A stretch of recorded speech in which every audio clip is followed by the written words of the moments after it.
Bem-vindos e bem-vindas. Hoje apresentarei a vocês mais uma história emocionante. Espero que estejam preparados e preparadas para uma viagem encantadora que irá inspirar e motivar o seu dia com muita sabedoria. Antes de começar, peço-lhes que se inscrevam no canal e ativem o sininho para que não percam nenhum conteúdo inspirador. E vamos para a história. Você já percebeu como muitas vezes confundimos movimento com progresso? Como se viver correndo fosse sinônimo de estar vivo de verdade? Essa é a história de um rio que um dia se recusou a correr. E quando isso aconteceu, todos descobriram que a pressa nem sempre é a resposta. O vilarejo de Áurea nascera às margens de um grande rio. Suas águas eram como veias pulsando vida. Moviam moinhos, carregavam barcos, alimentavam plantações. Os moradores acreditavam que nada era mais certo do que o fluxo incessante da correnteza. O rio nunca para, diziam os mais velhos, e com isso organizavam toda a rotina: trabalho, comércio, colheita, até os encontros na praça ao compasso da água que passava sem cessar. Mas, numa manhã, algo aconteceu. Os moradores acordaram e encontraram um rio quieto, imóvel, como se tivesse se transformado em um gigantesco espelho. Não havia vento que o agitasse, nem pássaros que ousassem sobrevoá-lo. A corrente que sempre empurrava o tempo simplesmente havia parado. O silêncio tomou conta da vila, e o coração de muitos bateu acelerado diante do mistério. De início, ninguém quis acreditar. Alguns pensaram que era um feitiço, outros que a natureza havia se cansado de servir ao homem. Houve quem corresse até os sacerdotes, pedindo bênçãos, rezas e explicações, mas as palavras não mudavam a superfície lisa que refletia o céu. Logo, o pânico se espalhou. Sem o rio, os moinhos ficaram imóveis.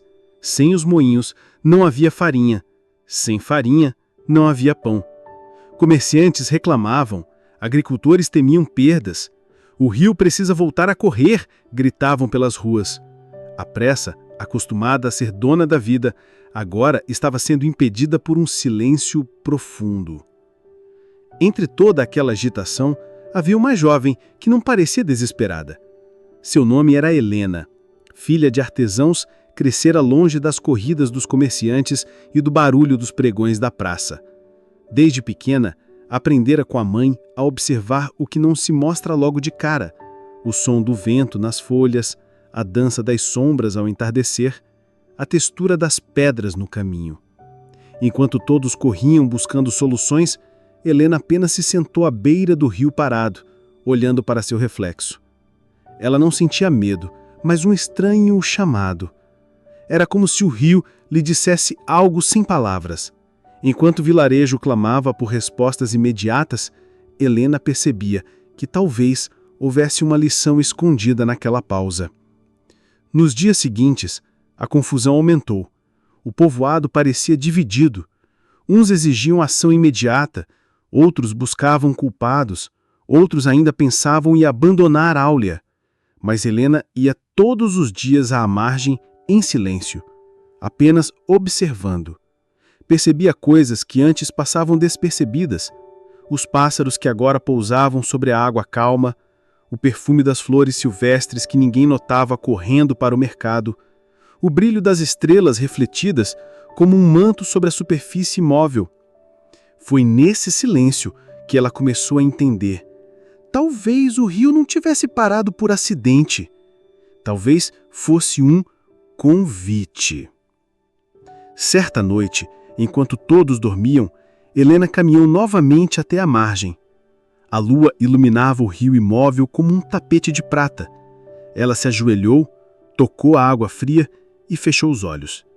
E então falou em voz baixa, como quem conversa com um velho amigo. Se você decidiu parar, rio, deve haver um motivo. Ensine-nos o que não sabemos ver. No instante seguinte, não houve resposta. Nenhuma onda, nenhum sinal.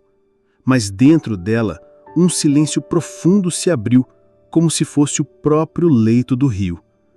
No dia seguinte, Helena decidiu compartilhar sua percepção. Reuniu alguns vizinhos e disse: talvez o rio não esteja morto. Talvez só esteja nos mostrando que não sabemos viver sem correr. Alguns riram. Outros a chamaram de ingênua. Mas alguns poucos começaram a ouvir. E nesses dias, algo curioso aconteceu. Sem o rio empurrando suas rotinas, as pessoas passaram a se encontrar de verdade. O padeiro assava pães porque queria alimentar, não porque o moinho marcava o ritmo. Crianças brincavam até cansar, sem ninguém lhes dizer a hora. Famílias se reuniam quando sentiam fome ou saudade, não quando o sino anunciava.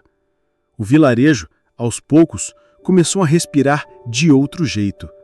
Descobriram que a vida podia ser marcada não pela pressa, mas pela presença. E então, semanas depois, quando todos já estavam aprendendo a viver de outro jeito, aconteceu. Uma manhã trouxe de volta o som discreto da correnteza. O rio voltou a correr, sem anúncio, sem espetáculo, apenas retomou o seu caminho. Dessa vez, porém, ninguém comemorou correndo para os moinhos. O povoado havia mudado. Perceberam que o rio não era apenas força e movimento, era também silêncio e pausa. Helena, olhando o fluxo retomado, sorriu. Sabia que o rio não parara para castigar, mas para ensinar.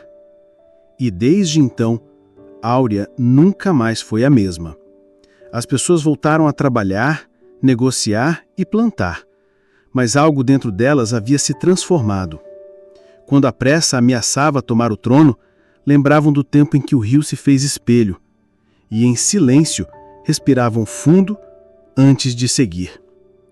Helena cresceu, tornou-se uma mulher respeitada no vilarejo, não por discursos, mas pelo modo como caminhava devagar pelas ruas, lembrando a todos que a vida não é uma corrida, é uma travessia.